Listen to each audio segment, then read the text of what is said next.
Welcome to this week's Behind the Poem. I've been thinking a lot all week about growth. The growth I've done as an individual, short-term, long-term, the ways I still want to grow.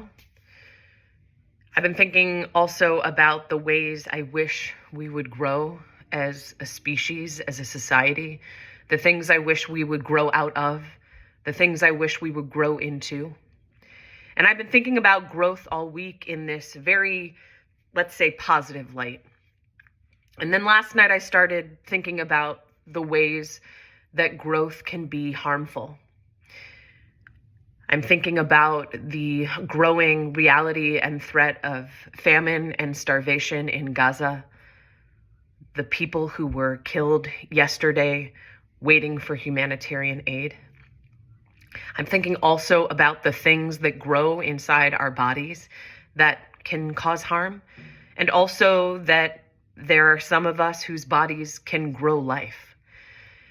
And so now I'm really thinking about that edge and tension of growth, where it can unlock freedom and liberation, and where it can cause harm. And so I'm sharing a poem I wrote in the fall in Jon Sands' Emotional Historians Workshop. It's called I Had to Move, Really Had to Move, which is a lyric from the Grateful Dead's song Bertha, which is the name of my beloved houseplant, who you can sort of see over there.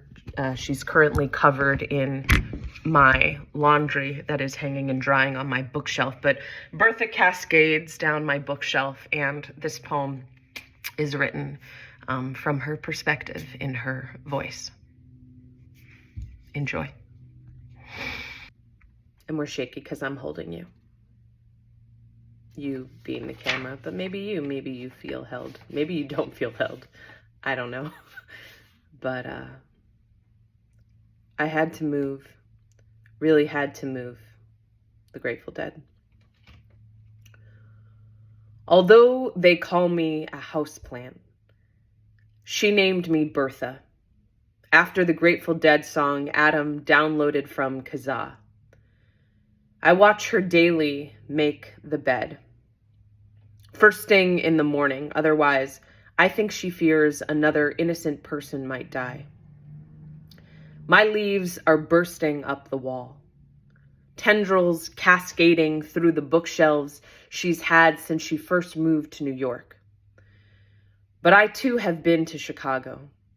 She packed me in a reusable grocery bag made of string so I could breathe, and her mother tended to me with water and shears for those first 5 months.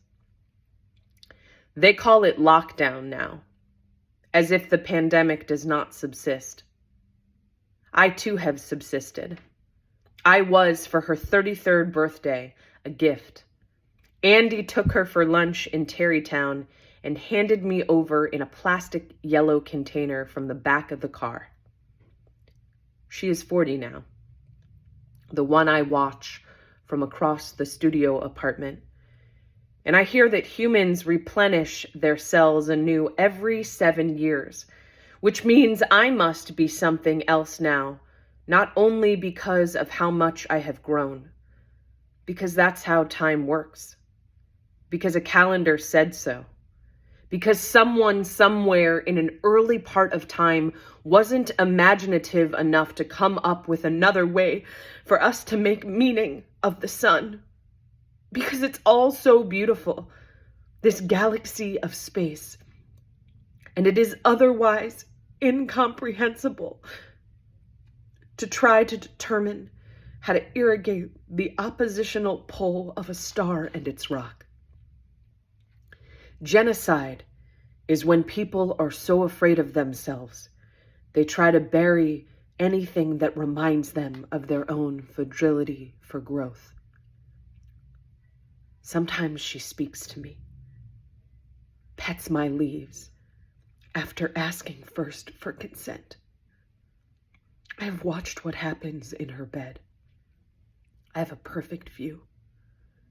I know she sleeps on the left side, hoping one day a lover might populate the right.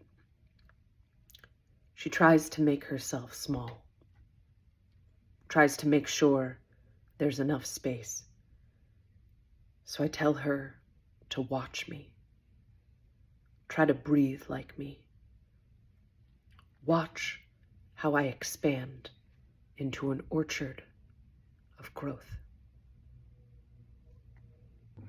Thank you, as always, for tuning in, sending love and liberation to all, and the kind of growth that helps us, all of us, heal.